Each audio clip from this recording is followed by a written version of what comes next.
Hello and welcome back to another episode of the MXGP Podcast Show. The 2025 FIM Motocross World Championship is rapidly rattling towards a conclusion with just a trio of events to go now. In fact, it's a triple header to go, which means it really will go by in the blink of an eye. But we're not looking forward. Well, we will do a little bit, but we're not looking forward. We're looking back to the Grand Prix of the Netherlands held at Arnhem for the third consecutive year, although it doesn't feel like that, as the venue has really established itself as a home of Dutch motocross, and we'll cover all of that here coming up over the next hour or so. Thank you, of course, to Polisport and ProX Racing Parts for their support of this very podcast. It is much appreciated. Very much so.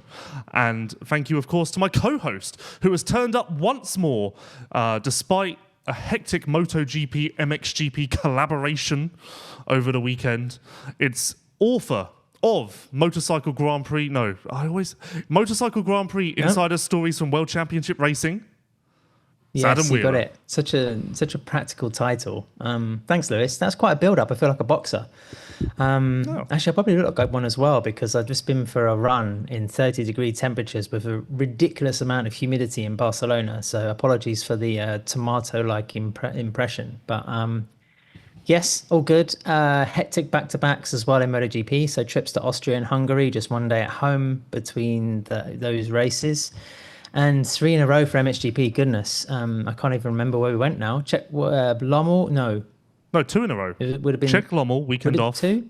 Sweden. Yeah, then Arnhem. Sweden, Arnhem. Right, okay, and then the triple header. Goodness, right. So yes, was watching diligently, or trying to at least, in the Balladum Park press room across the weekend. And quite a bit to talk about because somewhat predictably the Dutch ruled on home sand. Yes, and it was very exciting indeed. Before we move off of your introduction, I asked for questions on social media for this podcast. Yeah. And the most recent one is from someone named Free Tony C, who said, also, I'm halfway through Adam's book and it's fantastic. Oh, You guys should collab on a GP book. So first of all, well done, Adam, for his book. Available in the USA when? yes, thank you for the review to that person. Free Tony C. Is that like a bit of a jab at Ducati? I don't know. It's possible that I've like misinterpreted where the words start and end and made my own collaboration. But Yes, I've got actually a call about the book tomorrow for the US market, but I think it will be out mid-March 2026. So I hope to be over, maybe catch around a Supercross before going to USGP at the Circuit of the Americas in Austin, Texas. But yeah, cool. That's nice to know that it's going to be out and easier to get hold of for American readers or people even mildly curious about MotoGP. And as for the MXGP one, yeah, I mean, it would be good to do. Yeah, collab would be difficult, but something similar about MXGP. Why don't you do something about Supercross, Lewis? There must be an audience for it. I don't think I'm good enough to write a book. No, that's just a bit of insecurity. Your book scares me. Like, if I read it and I'm like, fuck me, I'm terrible. No, come on. You just have to write what you would be interested to read and then have the conviction that other people will think the same. Adam, you know me. Does that sound like me at all? I write what I think everyone else wants to read and do not have the conviction that anyone else cares what I have to say. I fly in the face of your claim. I think you have a duty to produce written content because you're pretty good at it. And now you're just sort of submerging yourself in podcasts and videos. And that's true. I think you need to, spread the educational worth of your journalistic integrity and keep writing. It's true, because I did that article. I mean, now we're just literally having a conversation. But I did that article when Feld announced that Monster Energy had signed on as title sponsor of SMX. I did like a sort of a reaction. It was kind of, I don't know why I did it. I just felt like writing about it because I felt a duty to write about it. And everyone was so appreciative that there was an article that someone had written in motocross. But it really opened my eyes to like, wow, this is like quite an easy win in the industry. Like, all you got to do is write. It's not that hard. We We've talked about it before, and it's a bit of a sad trend that obviously the texts and deep dive texts are not getting sort of the views or anything like the numbers that videos do now, especially this AI generated crap that you can find pretty much everywhere. Yes, and I mean, it seems like YouTube is a swamp when it comes to content on any particular sport or subject. To be clear, the MXGP media websites that are using AI to improve their writing, etc., we see you. It's not being done behind closed doors. It's very clear, and we have spotted it, and you have been identified. So there you go, exposed. No, but yeah, you're right. You're right. But also, the whole thing. I do disagree with you that writing is falling down the pecking order because too many people don't know how to do it. So therefore, they bury it on purpose because it's to their gain to be like, oh, writing sucks, and that pushes out the narrative. Actually, writing can evolve. Writing can and has evolved to become the centerpiece of all media, because what you do is you write and then you build a social post off of that, a TikTok off of that, a YouTube video off of that, and it all comes back to the flushed out text that's the cornerstone of content. That's what my vision anyway. But anyway, well, our friend and colleague Ray Arch always used to joke that it was just a few words on a page. But then I always used to point out to him that you hardly ever see a photograph without some accompanying words. So yeah, I don't know. I'm not too sure about the skill of writing. I mean, of course, writing is a skill, but so is photography, so is very clever video editing, post-production, whatever you want to call it. I guess I'd say then the people don't have the skill, but to learn photo and video is much more attractive and quote-unquote fun.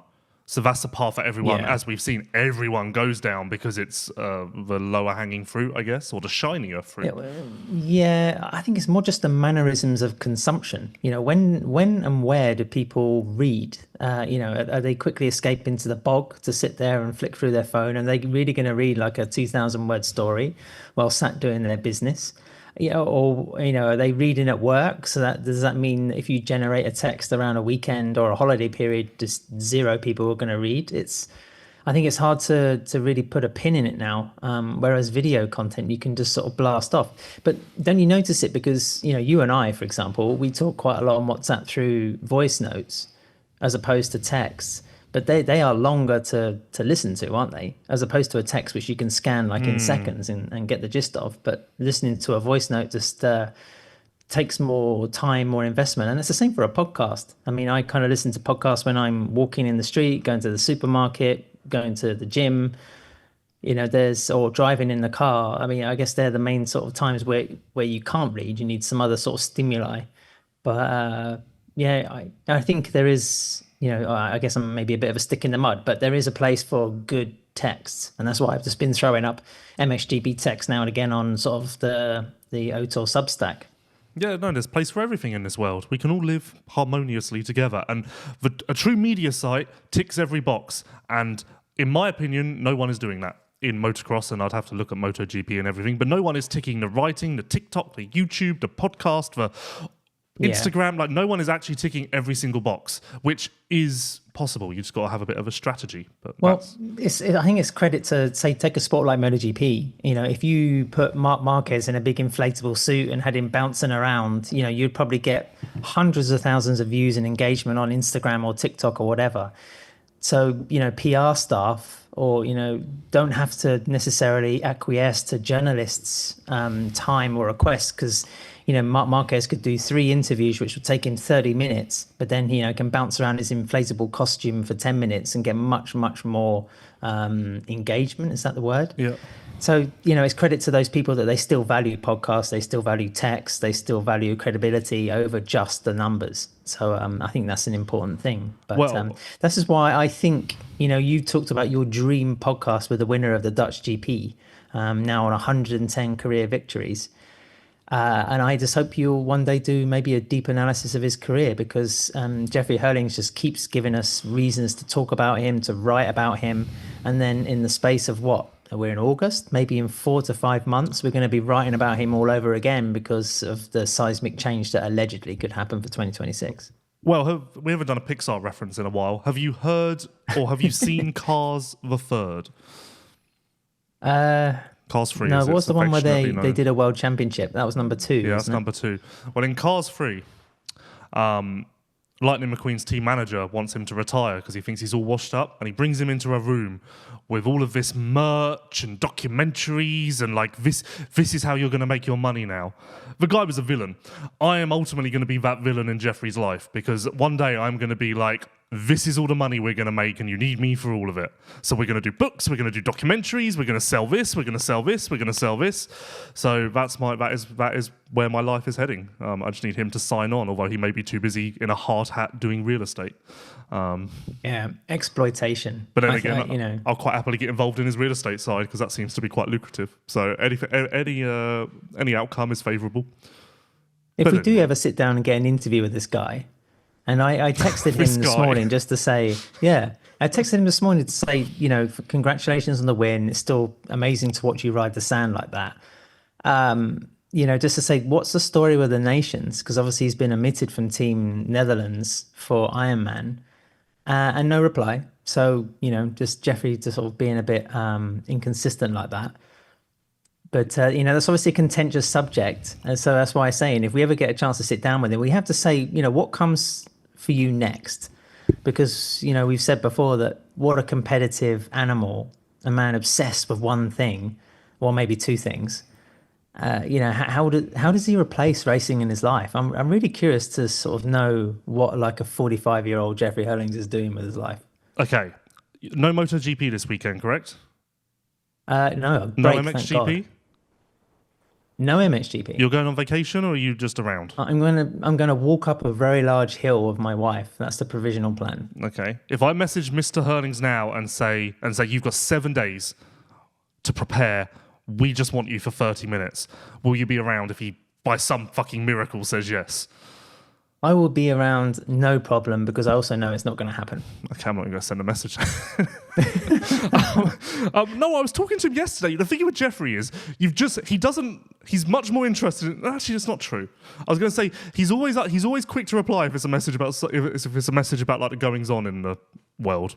Yeah, I should have started the message like, Jeffrey, I've got some money-making idea for you. And then, I would have had his attention, I think. Or Jeffrey, oh my God, did you see this? Question mark, question mark, question mark. And then he definitely would have sat up. Clickbait animal. Or I heard KTM are fining you. Is this true? He would have turned up at your front door. Yes, making money or losing money. And you've got his attention. He would have been at your front door in 5 minutes with a... He does listen to this podcast occasionally, and I'm pretty sure he'd enjoy that because he'd agree. Anyway, listen, thanks, Lewis, to Paul Malin again, who's just a monster of statistics, probably outstripping even your own capable skills in this area. But I think Paul said that was Herlings' 16th home GP victory. That is just ridiculous. I think Tony Cairoli won for like 6 or 7 years on the trot at Valkenswaard, but then Herlings is now just a force of nature when it comes to the Dutch GP on the sand. Yes, we've landed the plane eventually, but Jeffrey Herlings did win the Grand Prix of the Netherlands, his 3rd win of the season. 3rd win? He won 2 on a bounce, didn't he? Germany and Latvia. Yep. 4th podium, 3rd win.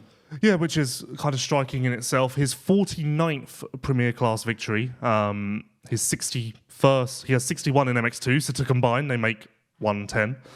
Of course, quite a nice round number. And it was just another brilliant Herlings performance where you're reminded of his sheer class. I have no idea why now suddenly he seems to be okay at starts. No idea where that's come from. That's been a trend from dating back to Lommel's second moto. Yeah. That's bizarre. I don't know if it's some sort of... I don't know. We'll get to the bottom of that on next week's podcast with him. But anyway, brilliant performance, however... Is our friend Herlings, our best friend Jeffrey Herlings, if he comes on his podcast, is he overshadowed by Lucas Coenen? Yeah, that's the big question, isn't it? I mean, you have to give a little bit of the headline claim to Coenen, don't you? I mean, those performances were, outrageous. I mean, it was like a Jeffrey Herlings of 2025 being pursued by a Jeffrey Herlings of 2012. But then... I was kind of watching Coenen sort of surge through the pack in the first moto. I mean, he's 18 years old, just riding with, pure abandon. And I thought, oh, he's burning himself out. Last 10 minutes of the second moto, he's going to be going nowhere. But then he was even stronger. I kind of thought, damn you, 18 years old. I remember also what it was like to be that young. To your comparison, I almost felt like it was watching Caroli and Herlings again, except Herlings was now the Caroli. However, again, I think it's important to note that Jeffrey was injured not too long ago, had no time on the bike for 6 weeks, has been back on the bike for 3 weeks now. So obviously this is not Herlings at his best, and he still went 1-1-1. So I think that tells you all you need to know about Jeffrey, but rightfully so. Coenen's performance is receiving applause from around the world, and it deserves it. Although, in contrast to Jeffrey, I have no idea where his starts have gone. No idea what's going on there. That makes no sense, because he's been brilliant out of the gate for a majority of the season. Well, the first moto, it probably wouldn't have worked out that bad, right? If he hadn't sort of toppled over, or I don't know how he sort of hit the inside of the opening corner. But then coming back from that, and I'm curious to know as well, and only probably Lucas could say, how much was he pushing the envelope there? How much control did he have? Because he really could have buried his head in the sand. And that would have been terrible for the championship. And then at the end of the day, he managed to grab a couple of points on Romain Febvre and made a decent fist of it. But I agree, Lewis. I think Coenen as well just cut like a slightly relieved, I'd say 10% relieved, 90% frustration, after the Dutch GP, because, he needs to pick up his starts. Because if Febvre keeps beating him out of the gate, then on tracks that maybe are a little bit more complicated for passing, and we don't know what Australia's like. I mean, there was a photo online just this morning I saw of the Darwin track, sort of that very deep red dirt of it being constructed. China, we know, if it's the same site, we know a bit about it. No, it's kind of sandy. It's all new as well? Yeah, even a new location? Yeah, I guess it's like next door to the old location. Well, it's quite close to the sea, wasn't it? Well, I don't think it's in the sea. I think it probably goes the opposite direction to the sea. Well, yeah. I mean, it's not a jet ski race, but well, it was close to the... Right. Yeah, so, Turkey, depending on the sort of the weather there, then that also could be quite limiting if Coenen is starting P10. I was actually quite concerned about Coenen because obviously, as we know, Sweden was a massive dip. And then the qualifying race on Saturday was so-so, and I was like, okay, there's something going on here. Something's up, something's amiss. But then Sunday completely squashed all of those theories, and yeah, it was arguably, despite the fact that he was winless, it was arguably his best showing of the year. Also, I would go that far, honestly. Yeah. Yeah, I think, like I say, I'd like to know how much he was sort of in control, but it was it was brilliant. It was, just full of power, full of grace at the same time, and got the job done. But, have you noticed that I think the pressure, totally understandably as well, is maybe starting to tell a little bit? I mean, he's getting a bit whingy, complaining to other riders and just, I don't know, having kind of like this angst, which, I'm struggling to understand why, because he should be sort of on cloud nine. I can't think of a exact example, but I feel like we did get some of that in MX2 last year as well.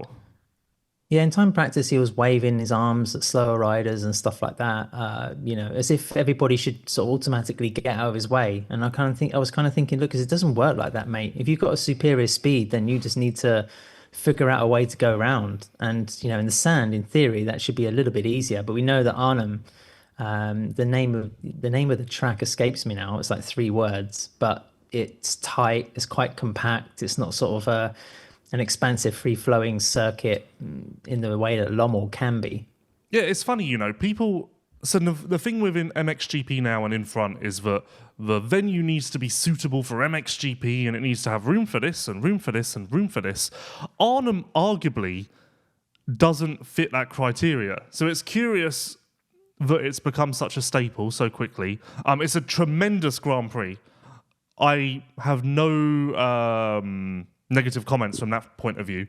It's brilliant. It really is. But it is funny because I feel like in most cases, in front would look at the site as a whole and go, yeah, we can't go there. That's crazy. Like, I feel like Arnhem's footprint is really not that dissimilar to some of the other tracks for in-front poo-poo. Yeah. I never went to Oss. That held the GB for what, 2 years? 1 year? That was even smaller. That was Yeah. incredible. That was bizarre, to be honest. That was so weird. It was, yeah, I've never seen anything like it now that I think about it. But I think I prefer Oss as a track. In Lommel, Geordie and I were staying just across the Dutch border because the Belgian town is right on the edge, and we passed by Valkenswaard every day to drive to the track. And Geordie knew the track from a video game, so we actually just quickly diverted and went to look at it, and it's all sort of there in its pristine state. And you do wonder why the Euro circuit is not on sort of the MXGP calendar anymore. Well, it was in a bit of a revival phase, wasn't it? With local racing, and I think they held a Dutch national event there. In fact, wasn't it it was Valkenswaard where Herlings did his knee last year. Yeah, that's right. And it really seemed to be gathering some momentum. And then this year, I can't really recall a single instance of it being talked about or it's all about the money, being Lewis. celebrated. It's all about the money. If you've got the money to bring MXGP to town and you can stump up the sanctioning fee, then you'll get a Grand Prix. That's why I think if you had Lierop, Valkenswaard, Arnhem, all with the budget to bring Grand Prix racing there, then we would have a Grand Prix of Europe, we'd have a Grand Prix of the Netherlands, we'd have a Grand Prix of the nations or something. There would be various titles to make that race. I mean, I even remember going to a Grand Prix of Dutch Brabant. So it's it's just about the cash, and obviously Arnhem, I think, are in a decent spot to be able to make a GP happen. Well, so you think that obviously there's environmental reasons why Lierop and Valkenswaard went away, but you think that actually where there's a will, there's a way, and if there was enough cash there, you could figure it out? Yeah, I don't know the minutiae of the deals and whether, there is some sort of government legislation that says that they can't host World Championship events. But like you say, if Valkenswaard can run national or even regional events, then what's to stop them running a World Championship? Because, one of the bartering chips of running a GP is the amount of revenue it brings to the immediate local area. And what do I mean by that? I mean by people stopping in the gas stations and filling up their cars, people popping into supermarkets, people using local restaurants, bars, hotels. There is like a revenue surge that comes to town when there is a significant event such as motocross or, rally or I don't know, whatever. And of course, the further up the ladder you go in terms of size and profile, such as Superbike, MotoGP, F1, then, the cash sort of goes through the roof. So you would think something like MXGP to Valkenswaard, the town of Valkenswaard and the surrounding area, even the fringes of Eindhoven, sort of a major city in the Netherlands, would be of some value. On that note, we had a question from someone who may want to remain anonymous saying, do we need more sand races on the calendar? And because we were once sand heavy and now we're the opposite. So... Oh, you can never be sand heavy. No, but we were sand heavy. Like we did, not that it was negative, but we did have a lot of sand, and it's kind of gone by the wayside quite aggressively. And I don't know if there's a particular reason for that, other than it's become more difficult to find venues in Belgium, Holland. But the glorious thing about sand is that it's so weather dependent. I mean, not only is it all weather, which is great anyway, but if it's hot and dry, then it's a different kind of track as to what it would be if it was soggy and wet. I think if you have 20 Grand Prix on the calendar and you had Valkenswaard, Lommel, Lierop, Kegums, you could almost classify as a bit sandy in Latvia. I think if you had 5 events that was in the soft stuff, then, that would be a decent sort of mark of diversity. What do you reckon? I think that anyone in the world is picking a sand GP over a... hardpack GP, first of all, aren't they? Like, if you have a choice between attending sand or hardpack, you're going sand just because your odds of seeing something quite spectacular are higher. We had Hyvinka, we had Vanta, we had, I'm trying to think, Mantova, I guess, would you count as sand to a degree? Maybe not. Ottobiano one year. Oh, Ottobiano was good. Why can't we go back to Ottobiano? I felt like that was a good GP. I don't know, it was a bit dumpy, Lewis. Yeah, but I mean, Adam, have you seen some of these tracks? I don't think dumpy is really much of a concern. Why couldn't the British GP happen at Fat Cat, which is, quite a decent sandy venue in the north of England? Adam, if you're going to call what did I do? Ottabiano, Dumpy. Fat Cat is a dump site. That would be horrendous. I've never been so miserable covering an event than I have been at British Championship rounds at Fat Cat. Right. It's just... Fat Cat is a very unattractive name, and it arguably fits quite brilliantly. Yeah, anyway. I think Fat Cats are kind of cute, but there we go. well, there's something for everyone, and maybe we shouldn't just go with my opinion.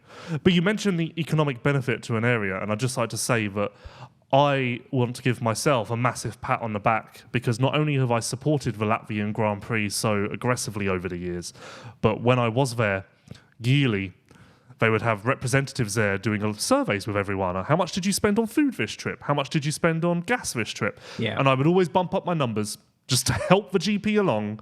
So the good Samaritan that I spent $500 on groceries. I did a weekly shop. Yeah, but Lewis, you're contaminating the study. That's seems a bit pointless. I was trying to help.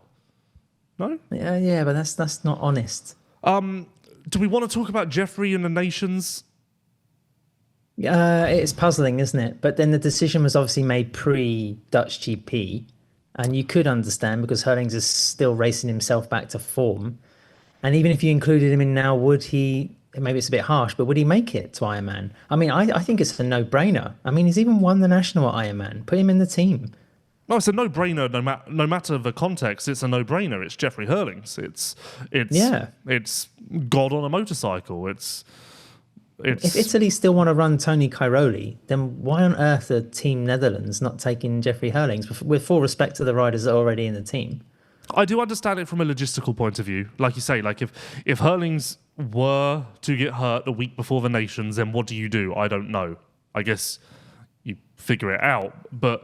And then yes, when the decision was made, he was sidelined. So how do you pick someone who's not racing over someone who's on the podium? Yeah. Because Vlaanderen did hit a fine run of form.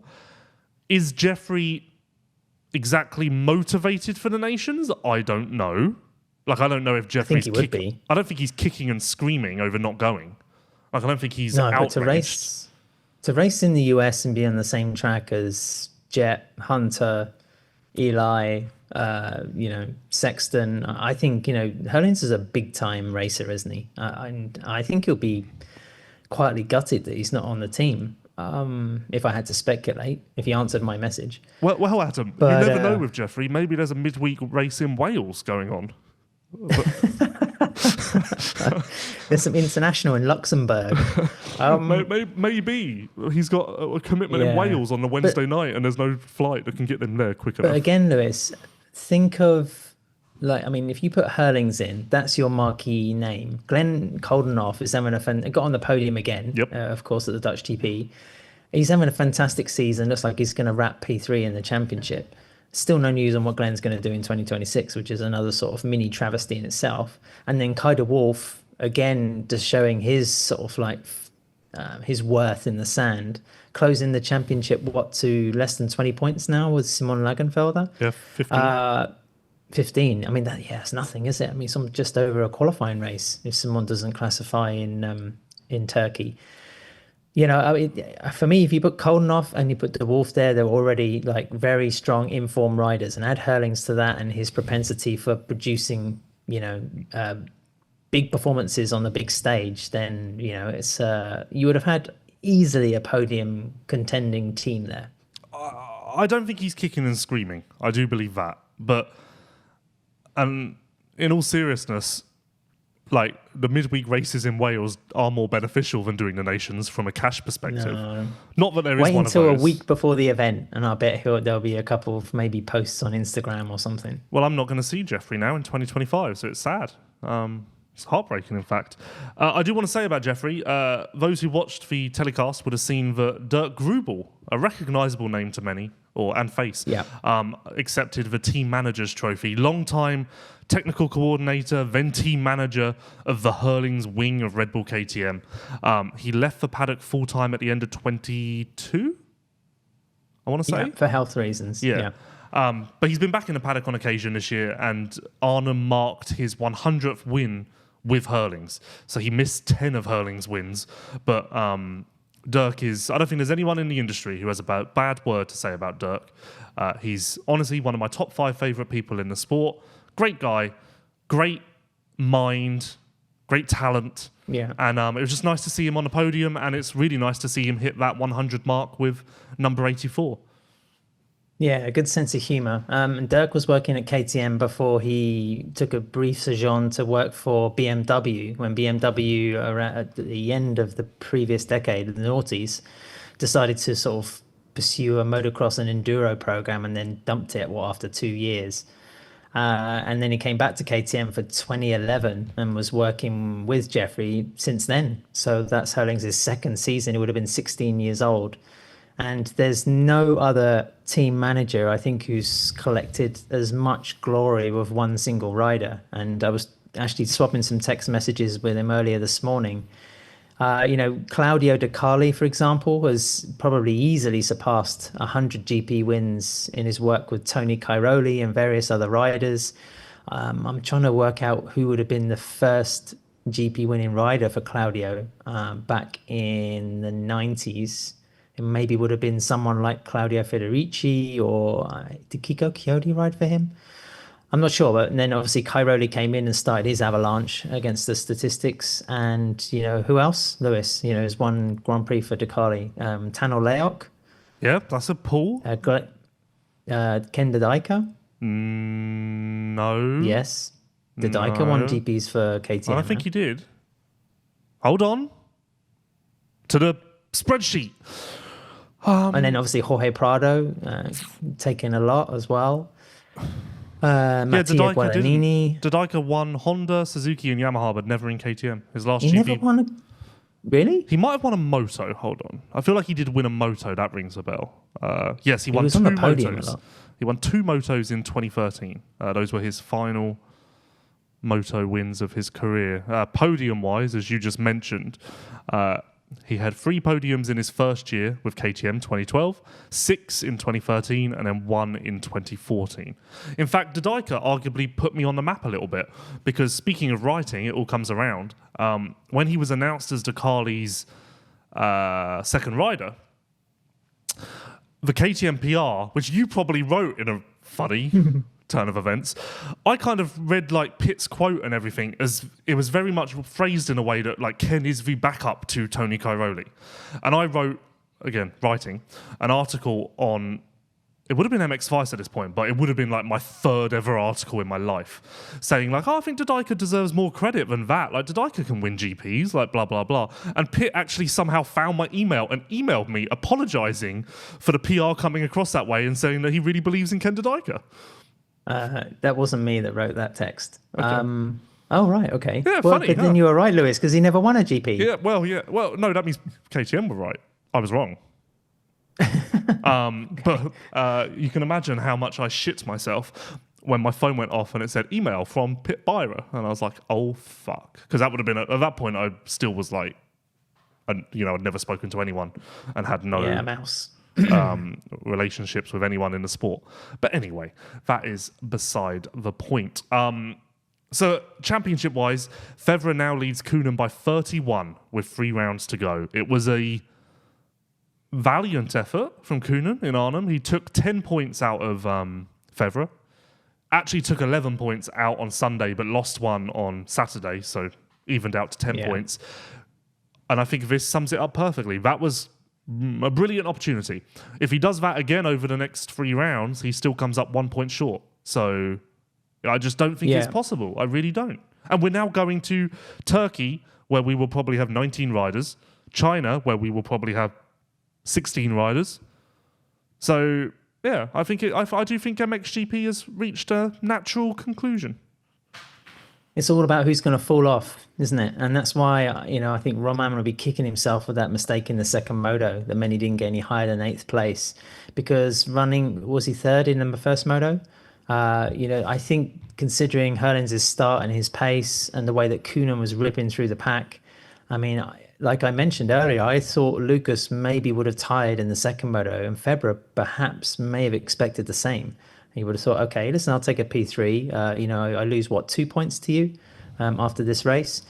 But then dropping the Kawasaki so early in the second moto, and then Coenen being on the charge. I think Febvre was even given a pit board at one point saying, Coenen P15, relax or something. And he clearly couldn't.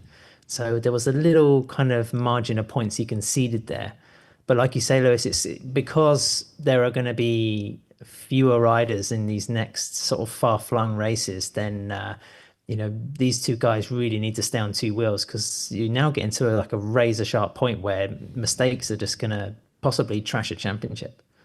And to that point, it was great to see 38 riders in the MXGP class in the Netherlands. Indeed, Only 22 in MX2, because EMX 250 is eating MX2, but we know that. We've covered that enough. And we actually had a question about that saying, are In Front planning to do anything or even aware of the MX2 start issue? But to be honest, we've discussed this at length, but anytime you mention the MX2 start issue, they kind of just go, but and look at EMX 250 though. We've got I don't think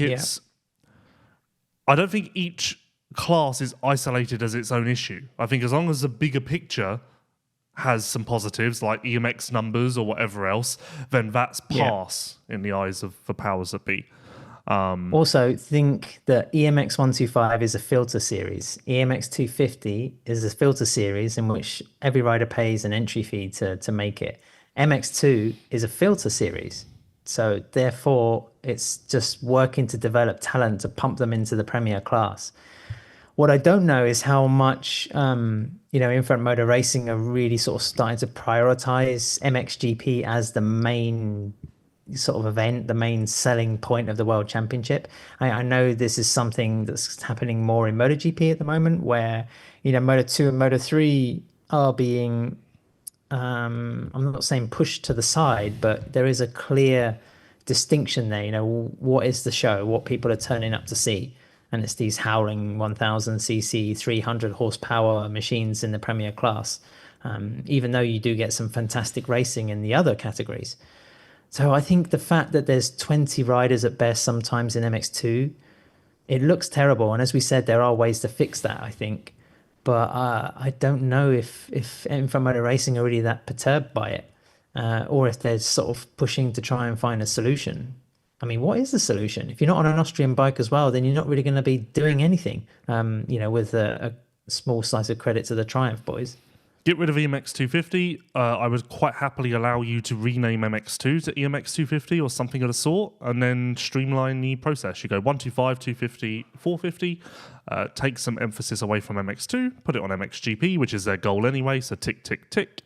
Open up qualifying for MX2, similar to the way you do EMX 250. Therefore, you are making the purists happy because you're following an old school format with one of the main classes win. You get more time for track prep because you're eliminating a class win. Brilliant, and all of those riders in EMX 250 will just go to MX2 because why not? So win. It's easy. Lewis, you need a nice shirt and a radio. A nice shirt? Yeah. As in maybe one that could fit a tie, have your own office with air conditioning. I was thinking you were thinking one of the grey MXGP shirts, and I was going to say, are they grey? So nice. Well, they were. Okay. They were purple. I'm not too sure what colour they are this year. Dan, I'm here. That's all I'm saying. You've got my email address. You've got my phone number. I'm here. You just come on down when you need me. You would hate it, Lewis. You would just because you would have to hack your soapbox to pieces and burn it.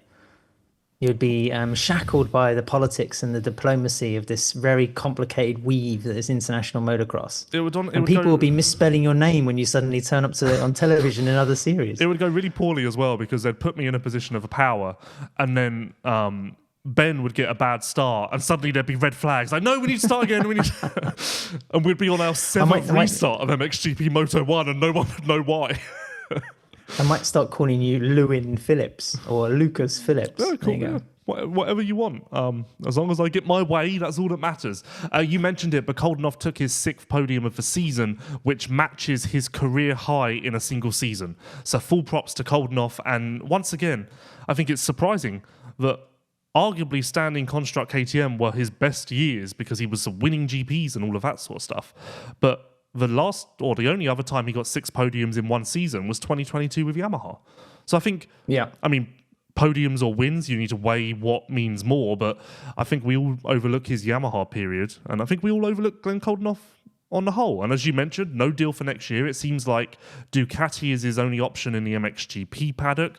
I think Fantic would keep him, but he's very, as is everyone, gun-shy about what Fantic will do and whether it's going to be a reliable operation that you'd want to ride for. And I think I'm on record as saying I would stay away.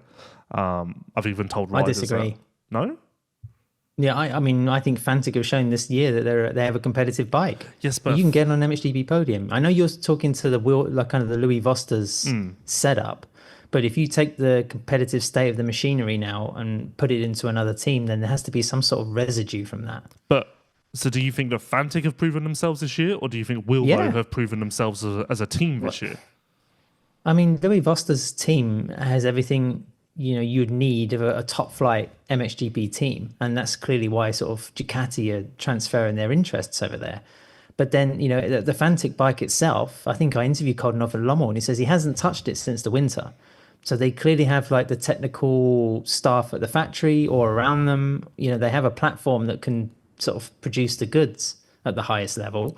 So if someone came to me with a contract and says, here's a factory Fantic deal, I wouldn't sniff at it. I would think, okay, the bike clearly can, take Brian Bogers to a top 6 finish. Andrea Bonacorsi can be fast, as a very young rider in MXGP, and Coldenhoff is going to be 3rd in the World Championship. Yeah, congrats to Fantic. 3 bikes in the top 7. Bogus 7. It's time for another moon landing livery, Lewis. I commented that on his Instagram at the weekend, and people were mean to me. I don't think they why? Because Glenn put a photo up of his special Dutch gear, and I commented, not another moon landing, is it? And people were mean to me. Which really took me by surprise, because I thought that was delightful. I thought it was quite funny. But yeah, never mind, I guess. But no, it's not about that, though, is it? It's about the team that Fantic goes to, now rumoured to be Jackie Martins, potentially Maddie still, having the staff to make changes, the organisation to go to a test day. I know of a rider at the moment, I know of a rider in recent times who, for the life of him, can't figure out where the fuck the team are practicing. Literally cannot figure it out. It's on the same team? No, the team are like, hey, we're at Lommel, where are you? And the rider's like, well, why didn't you tell me we're riding at Lommel today? Oh, no. So it's that goes into it. It's that comes into the play, isn't it? Like stuff that you'd never consider because you'd think that all of these World Championship teams are buttoned down and on point. But ultimately, as we know, the further into the paddock you go, the organisation kind of becomes a bit more of a sticking point. But anyway. Yeah, there are flexes. But, if you were Jackie Martins and you had a chance to sign Glenn Coldenhoff on a Fantic, you would take it, wouldn't you? Yeah, but I think it's more, does Coldenhoff want to take the chance to go to Jackie Martins? Yeah. No, come on, Jackie runs a decent outfit. You're not around that long in GP racing if you're a bunch of cowboys. Yeah, but no, I'm not saying that though. But does he have the means to organise around a rider like Glenn? I think that's the question. But Glenn definitely has 2 options in America. Not when I say options, they aren't offers, but they are discussions. So I would bet that he ends up with one of those and racing pro motocross in 2025. Would he be Euro bashed, Lewis? I mean, maybe I'm sidetracking a little bit, but it hasn't been the easiest of times for the former world champion, or currently still the reigning world champion. Yep. And Tom Vial as well, getting a bit of bashing. But then, you see riders like Valentin Guillot and, Jose Butron, Benoit Pateral, having, I don't know, a warm reception, perhaps? Career revivals? Yes, Guillot especially. Guillot is a shining example of what you can do to reinvent yourself in America. And I actually had this conversation with him going all the way back to the beginning because he's just hanging out in the media tent. I arrived on Friday and he's just sat in the media tent by himself. And I said to him, look, Valentin, I didn't see you in the fucking MXGP media tent once. What are you doing? So then we were discussing like the ins and outs, and I said what everyone says you're a great interview, which you are, but you were never putting yourself out there for interviews in Europe. Like you were great when we found you, but you were never walking up to media going, "Do you want me?" Which is what he's doing here. And his theory, which is quite interesting, which isn't wrong, and I'm trying to figure out how to not butcher this. His theory is that Europe is so segregated that the Belgian media only want to talk about the Belgian riders and the blah, blah, blah, and blah, blah, blah. So he felt like no one really, like his story wasn't really worthwhile to anyone. So he didn't really feel a need. Whereas in America, he feels like it's just open season and it's just, we're all here on equal footing, which it's true to a degree. Because obviously you have like Belgian newspapers and Dutch newspapers, and for instance, NOS in the Netherlands is running constant stories about Coldenhoff and Herlings, and understandably they wouldn't have an interest in Gio. But I felt like it was a little bit off, a misappropriation of the state of MXGP media. No, but he's right, isn't he? I mean, didn't I tell the story last time about, the guy writing for Motorsprint? I mean, if he has to write about 6 to 7 Italians, then how is he going to find space to write about, riders from another nationality? And sadly for Valentin, it's like his peak years were, 2015? Yep. The time when he was riding sort of the standing construct Yamaha, he was beating Herlings.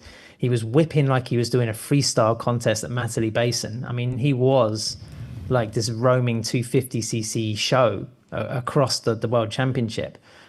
Just like a good-looking, articulate guy, extremely friendly and accessible, and rode the bike brilliantly. I think the Yamaha was tuned by like Akira that season. I mean, it was fast. It was a really sort of potent package. But he just couldn't stay like healthy, couldn't stay consistent. He was working with Yves de Maria for quite a long time with his training. And I think there was a sort of bunch of frustration around him because he didn't sort of fully commit to being like a world championship contender. And maybe that's like an attribute. You kind of a guy who can live life and still race professionally to a very decent level. He wasn't sort of all in, burn out quickly kind of thing. But I'm delighted that he's sort of getting this sort of window of opportunity in the US, and he's getting his name mentioned more. But yeah, maybe he's doing the Nationals in the right way. And it just seems a shame because from a distance, it looks like the Nationals is, AMA Pro National Motocross is suffering a little bit because riders or elite riders are just maybe not taking it so seriously, or they're able to cry off at the sort of slightest opportunity. That's what it seems like anyway. And you were talking, of course, in reference to Prado and Vial. So quickly, Vial, he's now released a statement saying he left the track after the first moto because of continuous shock issues, which are happening. I know they're happening for Chase, they're happening for RJ, they're happening for Malcolm, they're happening for Barsha. Like, they're all dealing with this fading failure issue. So it is very much a real thing. To tie it into MXGP, I've asked around I'm trying to get on this. MXGP riders, teams have never had this problem. It doesn't exist. So user error in America? A lack of some sort of fundamental issue there? I don't know, because I've asked around as well, and heat, it shouldn't be an issue, because also Budds Creek wasn't hot at all. So there is a story to be told here, because if this isn't happening in MXGP, then what is going on? And this comes back to, I said this when Chase first joined KTM, because Chase and Jeffrey were both struggling with starts at the same time. And I asked both of them, well, what they're struggling, what did they say? And they were both like, oh. I don't understand why the KTM group isn't working as a unified global effort, and KTM USA aren't going. I think they are, but what the hell is going on in North America? I mean, what are KTM and WB Suspension doing over there? I mean, I have it on good authority that the KTM riders in Arnhem use a single shock throughout the whole weekend, and look how sort of rippled and rough that track was. Why are shocks having problems out in the US compared to GPs where they're racing on crappy, stony blue groove like at Lockett one week, and then going into sort of like this gnarly sand the next? It's a real mystery, Lewis. But before people start throwing axes at Tom and Jorge, excuse me, when they come out on public and social media or sort of like through your podcast and say, I'm not riding because I don't feel safe, you've got to respect that. I don't think you should expect these riders to go out when they're doing, maybe 31 races a year and, take their health and their lives in their hands if they're not confident in the equipment. Yes. Prado has done, Jorge's done a lot of things, maybe not in the best way.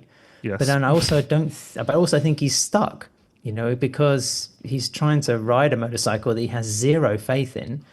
And it's a failure between him and his professionalism and then Kawasaki and their flexibility to find a solution. I think both parties come off quite badly in this sort of episode. It's going to take a serious turnaround for Jorge to repair his sort of international reputation. I think he'll do it because he's a class rider, but he's going to have to sort of wisen up on his PR. And then, if it doesn't sort of materialize in the first half of 2026 in AMA competition, if he's still there and if he's riding, like a 450 SXF in particular, then he's going to have to sort of squirrel way back to MXGP and consider like, a career revival in GPs. I mean, it's a really precarious position at the moment for him. I think my biggest concern now is that, as evidenced by Tom, KTM in America is not the same as KTM in MXGP. So if Prado's going there thinking he knows what he's getting himself into and then finds a fresh set of issues, like, to my knowledge, there's not been a fundamental problem with the Kawasaki beside the fact that he's not comfortable. So how is Prado going to deal with the shock failing on him? Well, exactly. Well, I mean, they had the whole air system, didn't they, when Dungey was beginning to ride the bike in 2012, 2013, and they shelved it. I'm not sure what Prado. I mean, you're telling me like a factory like Kawasaki are not able to bend around so much? Maybe they are, to try and give Prado a solution. I mean, KTM even sort of took a very radical approach to their whole suspension by giving Sexton what he wanted, and it's very strange, I think, for a team's whole internal policy to be adjusted for the want of just one rider. I mean, Sexton must know when he signs the contract that he's going to be riding a steel frame, he's going to be riding WP suspension. If you are kind of unsure about that, then you have to look at the contract and think 2 or 3 times before you ink it. The issue is with American riders, they're testing the bikes before they sign, but they only test them in Supercross. No, right. That's not true. That's not true of all riders. Oh, that's not true. No, I've just rattled through my brain. I think Chase tested the KTM Outdoors, but Prado factually only tested the Kawasaki in Supercross. So that's a fundamental issue that he made, or a misstep that he made in the signing process.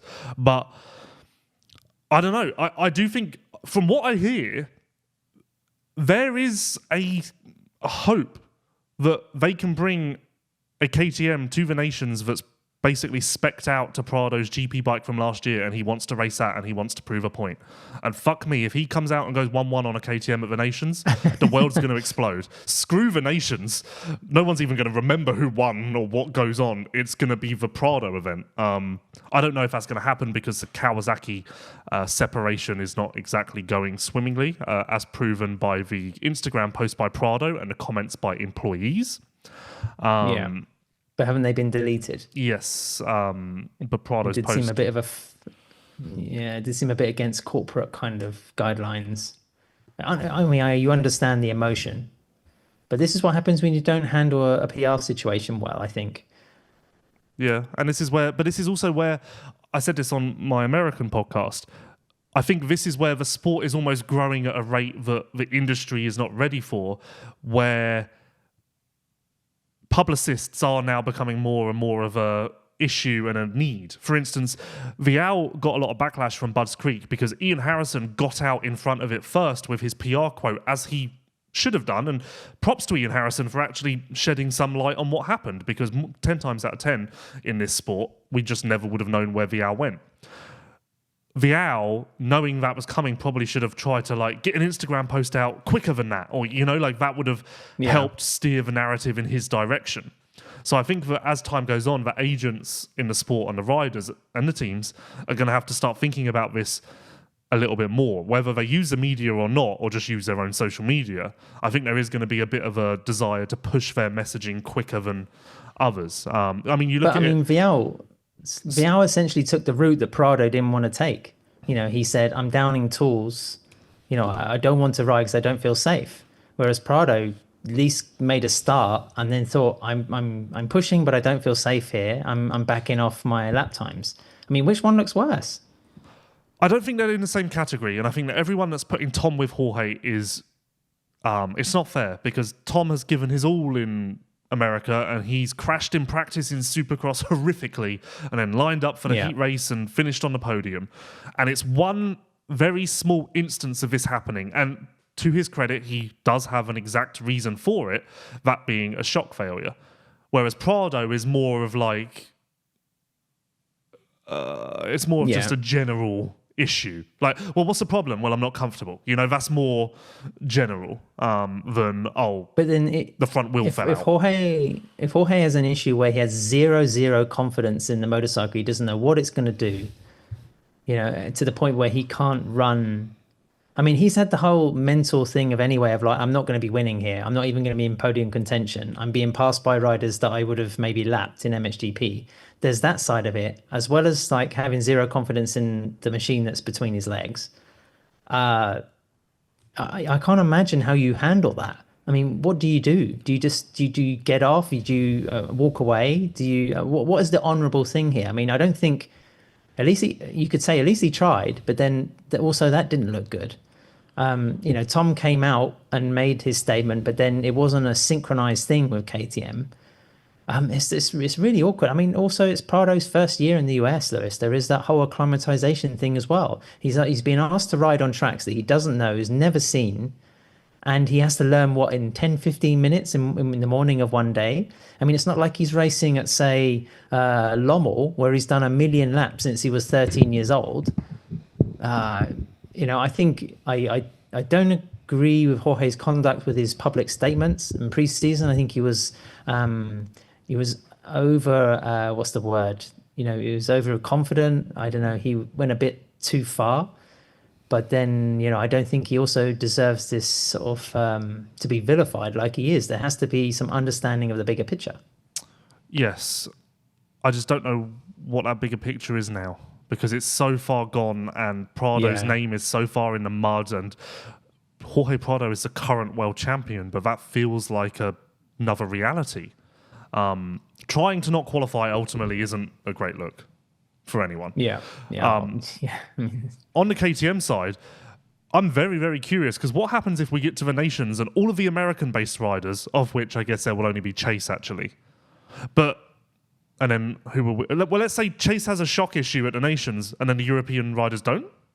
Like, that's an interesting juxtaposition, which will open up Pandora's box a little bit, I think. So the sport is evolving in this sense, where we're starting to get these storylines and these things that you get in other sports. The messages. And I think it was Steve Mathis on his sort of race review just saying, where were the Netflix cameras? And that's a good point, because now you're sort of used to seeing this behind the scenes outrage and these views of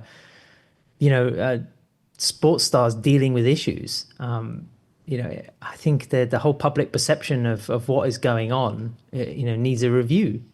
But I don't think we're quite there in MXGP yet. I don't know why. Yeah, MXGP needs help. Needs a lot of help. There were multiple issues with the... or not issues. There were multiple points on the TV broadcast from the last 2 weeks that sparked my mind, but I forgot them because I didn't write them down. So we're all spared. That's not very professional, is it? From me not writing them down? Yes. You could argue it's professional of me to just leave them, the personal gripes aside, for the podcast. Speaking of bike failures and whatnot, what all of the Polisport riders can count on is that they will not have lever problems, because snapping levers, that's weak and outdated. Polisport's APT unbreakable levers bend on impact, bend back to their original shape, and let you keep riding. With a stainless steel core built for war, they are rock solid strong and designed to match the OEM levers, shape and specs. Polisport's APT unbreakable levers stand up to every single challenge. Let's rattle through this here. I wanted to give Tim Gajser props, because it was his second race back, and honestly, you would be forgiven for just forgetting that altogether. Between Uddevalla and Arnhem, he's been completely up to par. He's still building, and I think that when we come out in Turkey, he is going to be a contender for the win. In fact, he may even be my favourite for Turkey or Turkey. Ooh. Turkey. Now that I think about it, Turkey. No. Febvre obviously crashed in the second moto. That was why he lost as many points as he did to Lucas. I said congrats to Fantic, and I wanted to give a tip of the hat to Jago Geerts, who returned from yet another injury, or not injury, but being banged up. Banged up his leg in the first moto first turn crash, and then got a 7th in Moto 2, which is a respectable score and more like what you would expect from Geerts on a consistent basis. So that deserves its props. On Febvre, we mentioned that Coenen had to respond after his disappointing GP in Sweden. Febvre ended a 14-race streak of podiums. So, that's maybe something he has to have in mind for Turkey. And also, I disagree about Gajser, Lewis. I don't think he's quite ready to win there yet against Febvre, against Coenen, and also Herlings coming back to sort of confidence and speed. But, I think Tim's a good shout for podium contention. And also, he makes it more interesting for the championship because he just could get in and chip away points from either of the protagonists. Yeah, that's fair point. Fair points all round. And on the Febvre podium streak comment, his streak did end at 14, which is a improvement on his previous best of 13. So at least he got there. If you've achieved a new personal best, then does anything else really matter? MX2, or do we skip social media fail of the week? We're running out of time. Just inaccuracy, I think. Yep. The social media stuff that I saw. Get your numbers and statistics right, people. Yes, KTM posted that Herlings had won his 108th Grand Prix and left it up for some time, which is sad. And less said about it, the better. But a post went up on Yamaha Factory MXGP talking about Romain Febvre's qualifying results in Sweden last week. So just tighten it up, everyone. As I said, MXGP needs a lot of work, and it starts with this shit. So when did Romain last rode a GP for Yamaha in the previous decade? Well, this misdemeanor happened in Sweden last week, and the last time Febvre was seen on a Yamaha in Grand Prix was Sweden. So in 19. So 2019. Maybe that's something to it. Maybe there's something in the Swedish air. Well, we all make mistakes. I mean, yes, but I'd argue that tighten it up. Anyway. MX2. Shout out for Paul Jonas in finishing top 10. He's been a little under the radar since his return. I think he's going back to Kawasaki. Or staying with Kawasaki. Was it not the same thing? If it's a new contract, are you going back? How can you go back to Kawasaki if you're still there? Well, if it's a new contract, that technically means he's a free agent. Remaining. So he's going to go, like, he's outside the door and he's going to walk back in. No, he's remaining, he's persisting, he's staying, he's not going back. Thank God I didn't write that on social media. Otherwise, I would be the social media fail of the week. In a word, has Jonas bucked the trend of the second Kawasaki seat that plagued Ben, Mitch, and Jeremy? Absolutely no. Okay.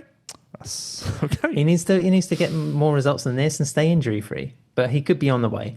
I mean, if he gets another year, then he's got another chance. I guess I'm literally I'm considering that he bucked the trend because he's not on suicide watch, which was kind of the trend of the Kawasaki seat. So that's making me go, this is a great success. Like, wow, this is going so well. MX2, so Carter Wolf went 1-1. No. Hang on. Okay. What happened to Calvin Vlanderen? Because he was posting podiums and then suddenly he's P12. We saw him on the floor, but I don't know if there was an issue for him over the weekend. He crashed in practice and was banged up. Also, the famous banged up. Jeremy crashed really hard in Sweden, as we saw, and then on Wednesday last week, he had a really bad crash. And I feel as though our consecutive start streak is hanging in the balance right now. We need to get to the end of the season because I feel far too at risk with this streak. P20, and he got points in both motos. The streak is still alive, Lewis, but it's hanging on. It really is. It's concerning, to say the least. And also, it was disappointing as well for Isaac Gifting. I mean, he goes from being a lion in front of his home fans the previous weekend to barely getting a point. That was a tough race also for the Swede. I think he crashed as well and was suffering from that. We actually did have a comment from someone whose name I am just pulling up as I talk slowly to stall. Well, while you're looking it up, I want to say Ruben Fernandez finished in 11th. He was just behind Jago Hertz. And the latest on Ruben is that he's coming closer to getting that third factory Honda. So the allegedly HRC next year will be Jeffrey Herlings, Tom Vial, and Fernandez keeping a bit of consistency there. What I don't know is if Fernandez was riding the prototype CRF 450 in Arnhem. But, we've been told, I think, that Gajser's riding his normal race bike, which I guess you could understand because, if Tim is jumping off it for a factory Yamaha, then, why would Honda sort of give him the new bits and ask him to develop, when he's only got 3 races, or maybe 4 left in red. Yep. I don't know if Tim's doing the nations either. I don't know if Slovenia have a budget for that. I did hear from someone else from a nation in the 10 to 20 range that their nation needs a budget of €60,000 to send a team. How's that possible? And they've raised 50. I mean, people have to fly business? No, I mean Kawasaki and other manufacturers. Fuck me.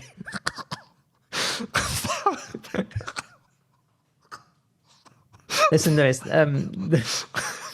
let me ask you another question. Were you pleased that Ben Watson managed to beat Kevin Bruman to 15th place?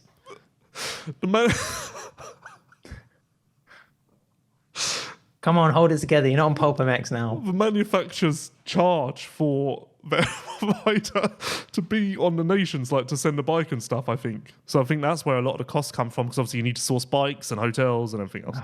I know of another rider... Sport eats itself. I know of another rider who... Obviously the bike's going to be in Australia, and... the team said to the federation, you are responsible for getting the bike from Australia to America because we're not doing that. So obviously that's a lot of money for the federation, because then and then presumably the federation would also have to pay to get it back to Europe. So ultimately the teams are trying to capitalize on the federations to save themselves some money. So that's... Also, everybody should look at Team Switzerland as a prime example of how to raise money and send your riders to a major competition like the Nations.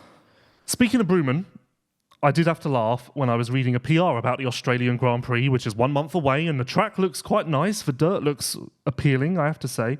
And for fans, this is in the PR, for fans, the first ever MXGP rider signing session will take place at the Darwin waterfront. Ooh. Featuring autograph opportunities from MXGP stars like Maxime Renault, Jago Geerts, Calvin Vlanderen, Camden McClellan, and Kevin Bruman. I had to laugh. Going back to the Instagram question from Norman Firk, Gifting said that he has offers for next year. Do you have news on that? Yes, I guess he has an option to stay at JK Racing with some sort of factory support to a degree. I heard that Yamaha said they would pay for him to have a mechanic and maybe an engine. Fantic is an option for him for sure. And then the rumour around is that Lexer, the Josh Gilbert team. Yes. The rumour is that that's going to be a Ducati satellite team. Oh, wow. And Does Ducati really have those resources? With all due respect, I've kind of... I heard about this before last week's podcast, but I didn't mention it because I don't know if that Lexer team has really proven itself to be on that level. And to your point, I don't think Ducati's in a position to want a satellite team. So it just seems a bit too bizarre. Oh. Ducati are doing my head in at the moment. There's all sorts of rumours about them talking to various riders. They're changing teams. They're launching an MX2 program, apparently with a motorcycle that's nowhere near ready. Yeah, we heard very negative things about the Ducati Desmo 250. Yeah, in terms of its competitive state. What on earth is going on? I appreciate due to the sort of haphazard and, somewhat, loose way that MXGP does contracts with people and announcements and whatever else, it may be hard to say too much. But it just seems like one of those things where Ducati pop up everywhere. Yeah, publicist, PR. It is a bit. Is this typical of Ducati in a MotoGP, or is it much more clear cut, streamlined?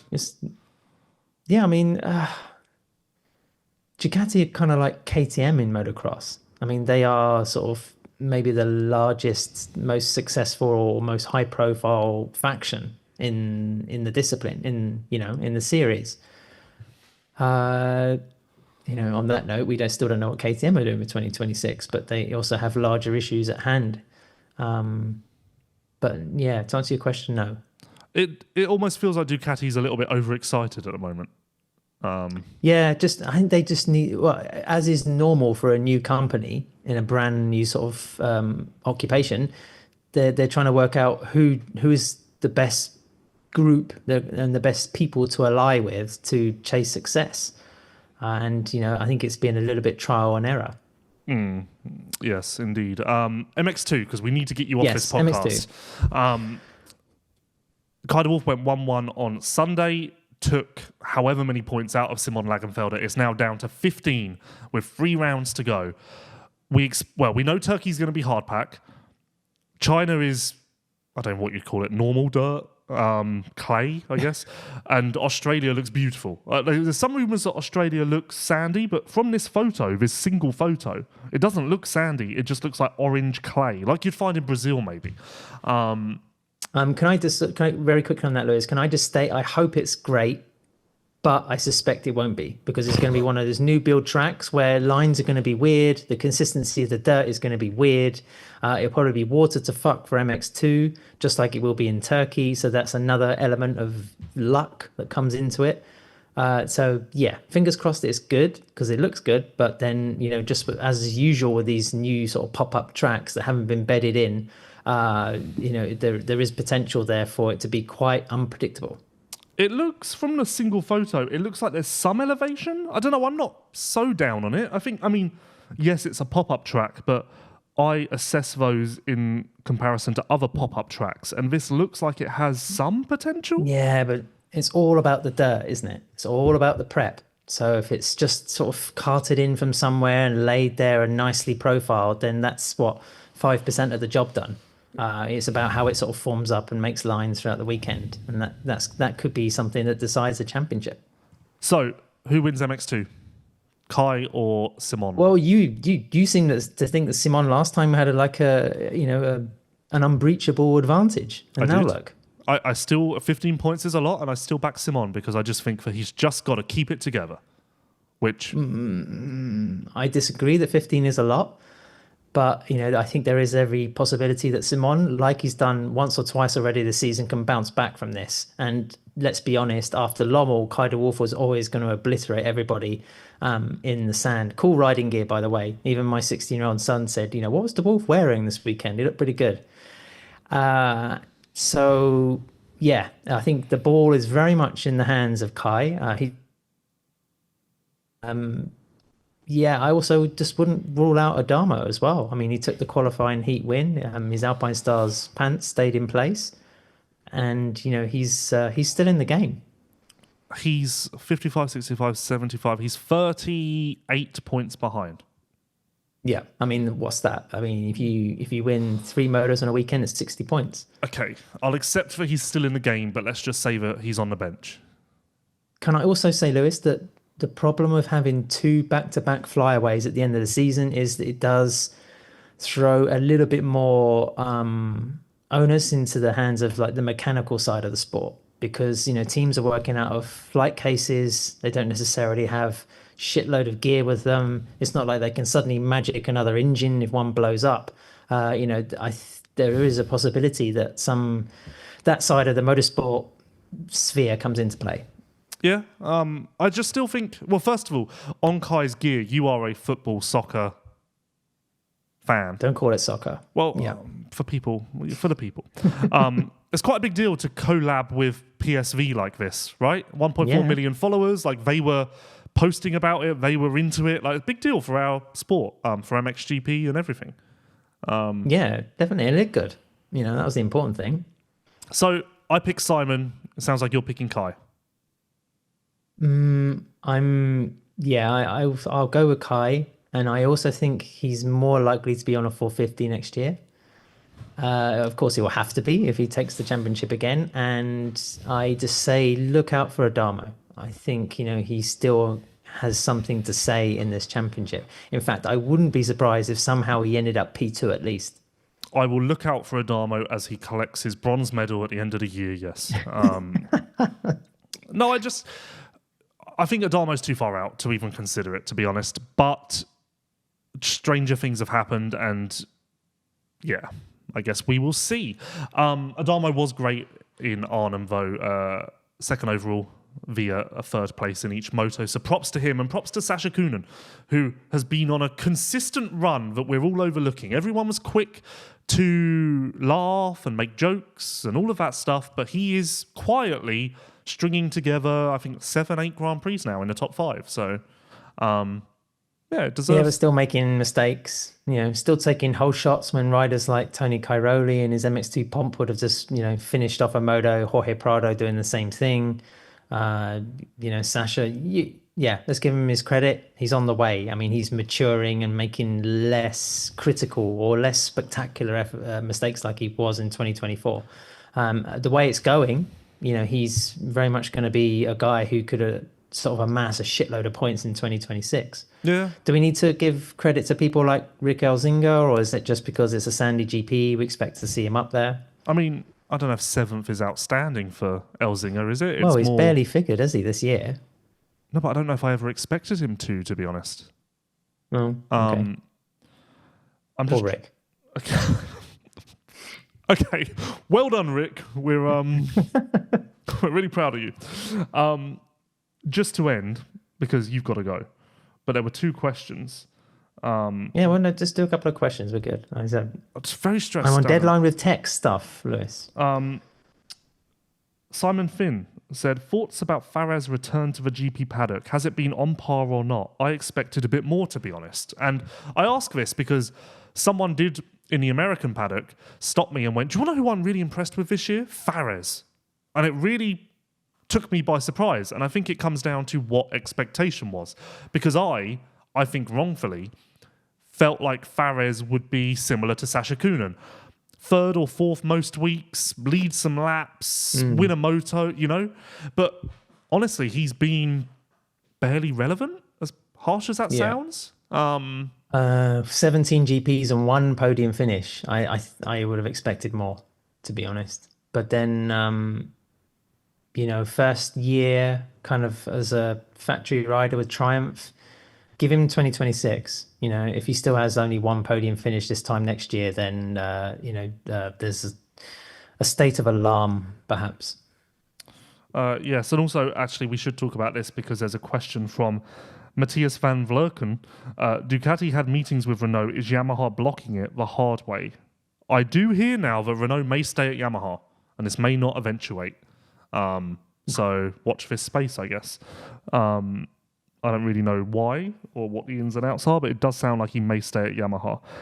Jacob A73 said, where the fuck is Mitch Evans these days? Raced a couple of GPs this year. He's racing the German Championship or something.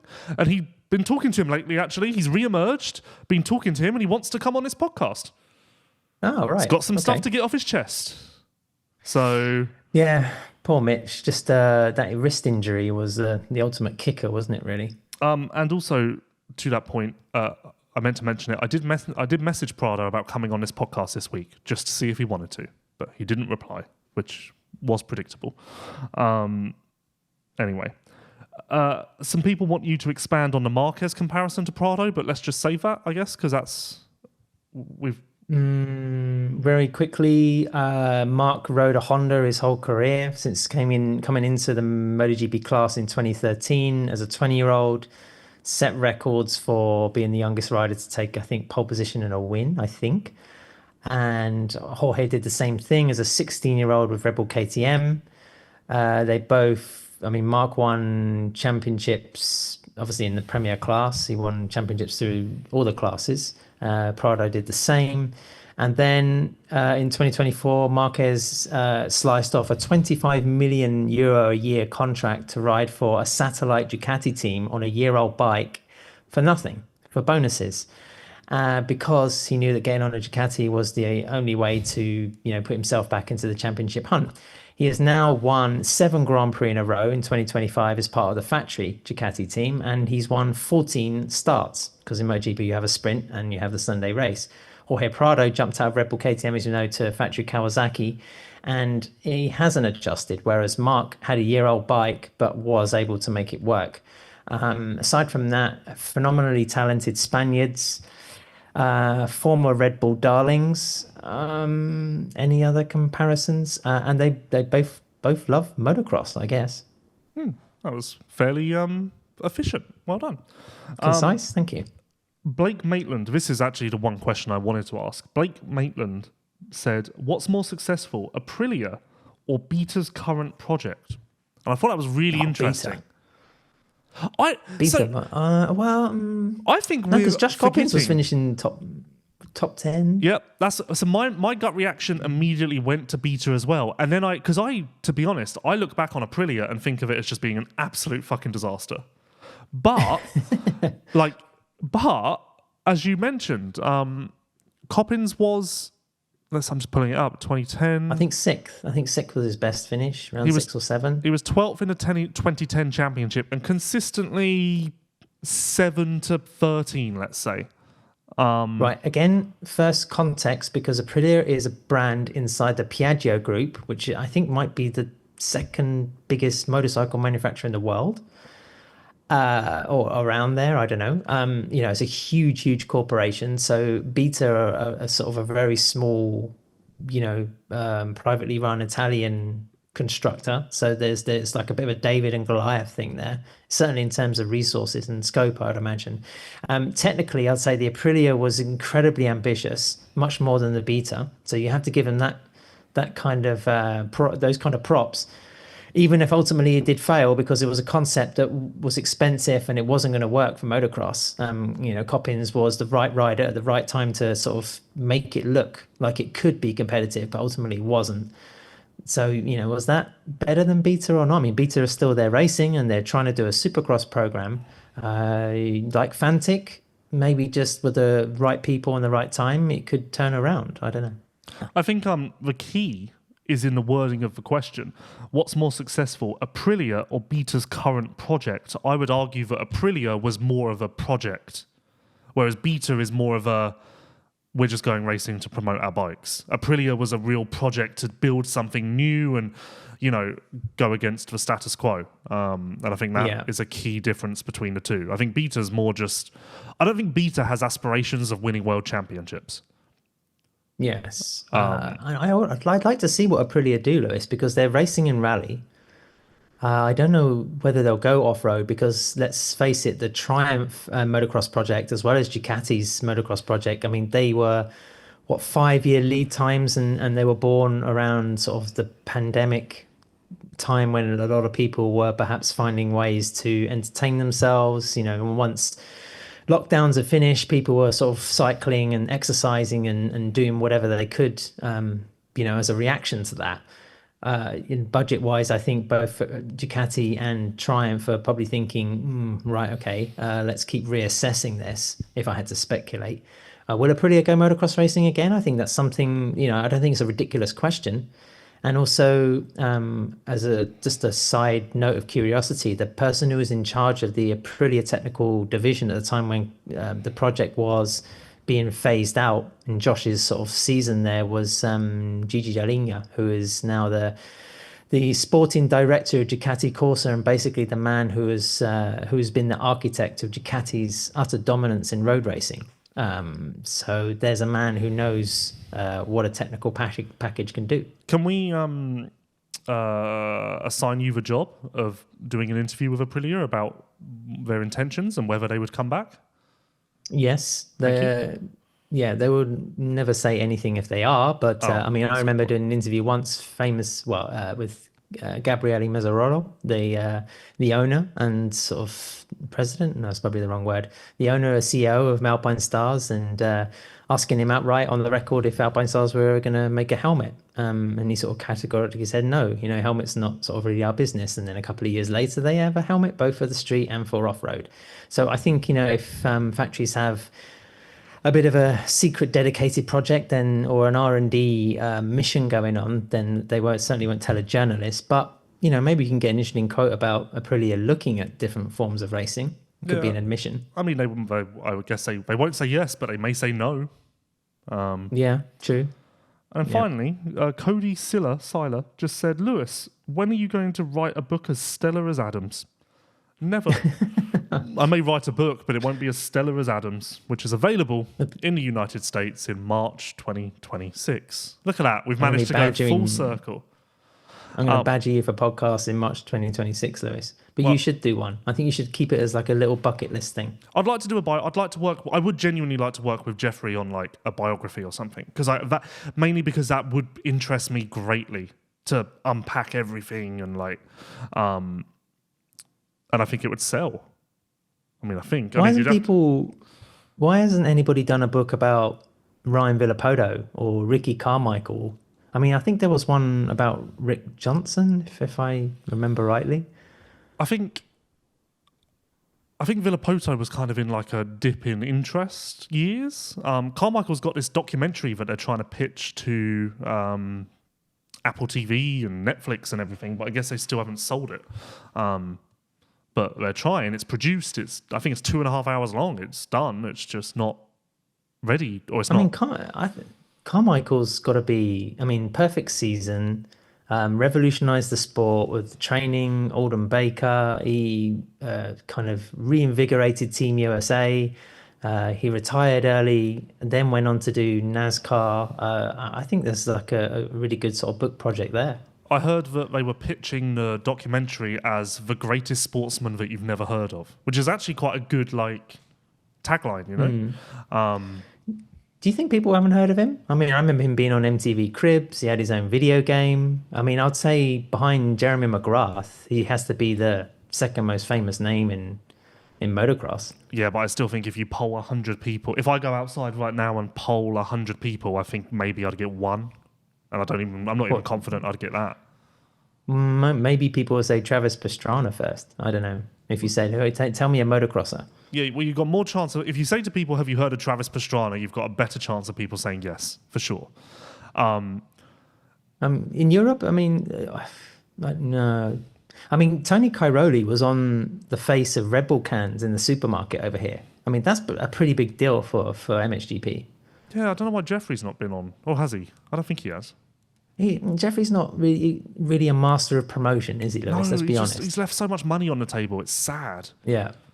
He's got enough. It's not as if he's sort of, living in a hovel thinking, oh, what could have been? Yeah, but I could have made money.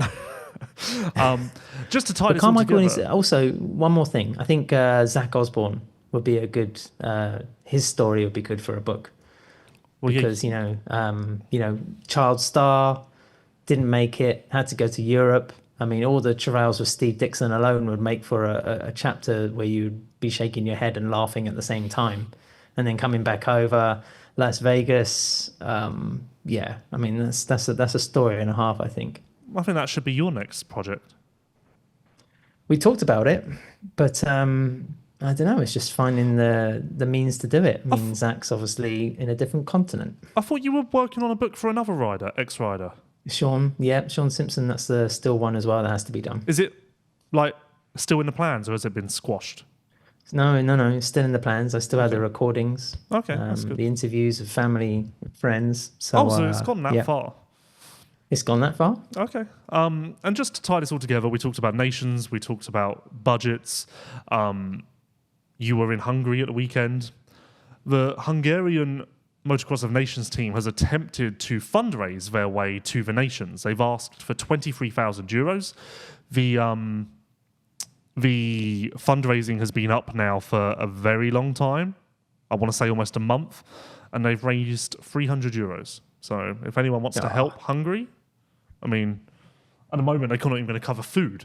So if anyone wants to... that was not meant to be a pun, but now I've realised I could have said they're going to go hungry. You're going to go hungry at this rate.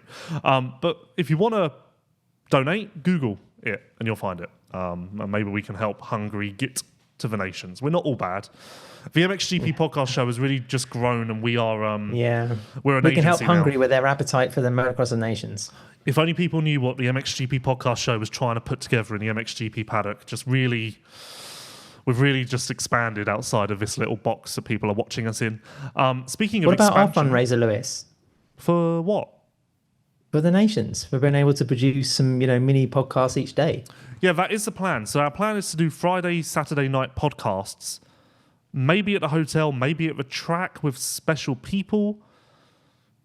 Because I really want to do a Saturdays with Sua, because I know for a fact that he said that he got 5 people at the weekend said to him, we really miss Saturdays with Sua. And it's been gone for years. So I feel like if I bring it back for 1 week only, could go quite well. We'll do Friday, Saturday night podcasts for sure. Just need to figure out the fucking hell. The logistics. The logistics and whether it'll be on video. And then any other content people want to see. The Nations is going to be a big event for me or us or people. And let me tell you about ProX. I can't think of a rider who had bike problems this weekend, so I can't think of someone to really relate this to. But remember, if your clutch is slipping or you've got some sort of minor mechanical issue, a new pair of goggles is not going to help you. What will help you is heading to pro-x.com, where you will be able to select your ride via a year, make, and model selection process. You will then pull up hundreds of options of the best aftermarket parts for your motorcycle. There's even Fantic on here. So whatever you've got, there will be parts for your motorcycle, and they will be listed in a very clear and easy way for you to understand and figure out what you need. Thank you, of course, to ProX for their support of this podcast, as well as Polisport. It is much, much appreciated, as is everything that they do for the industry at large. Anything else? That's it. Have a good free weekend, Lewis. It is free weekend, right? It's not SMX. Yeah, nothing going on. There's no MXGP, no MotoGP, no SMX. Yes. It'd be really great if the calendars could get together and figure this out. But maybe next week we do a podcast? Maybe we try, Jeffrey? Yeah, we can try. I've got a home GP, so it's a Catalan round of MotoGP, and then straight on to Misano for the San Marino GP, and then MotoGP heads overseas. So they go Indonesia, Japan, Australia, Malaysia. Which of those are you doing? I'm doing Malaysia, but I'll be in the US for Indonesia, so I have to be pulling a bit of an all-nighter, I think. I'll be late to the track on Sunday, Ironman. Oh, Ironman clashes. Ironman clashes. So I'm prioritising the motocross that weekend. What about, what date is Malaysia? It's not the same date as WSX, is it? I think so, yeah. I was trying to see if I could make an SMX this year, but it just WSX. really wasn't possible. WSX. Oh, World Supercross. I haven't looked. They're in Malaysia on the 18th of October. Is that too late? No, I think that's. I think Malaysia might be the Malaysian GP at Sepang might be the following weekend. It is, yes, the following weekend. Oh, damn. You could have double-headed it. Anyway, thank you to Polisport and ProX once again. Thank you to Adam Wheeler. Thank you to everyone who's listening and watching. And thank you to everyone who's sent in questions. Thank you to everyone who has supported the sponsors, bought Adam's book. We will be back maybe in 7 days' time to discuss something random. And if not, we'll be back in 2 weeks to discuss the Grand Prix of Turkey. Thank you for watching and listening. And we will see you real soon.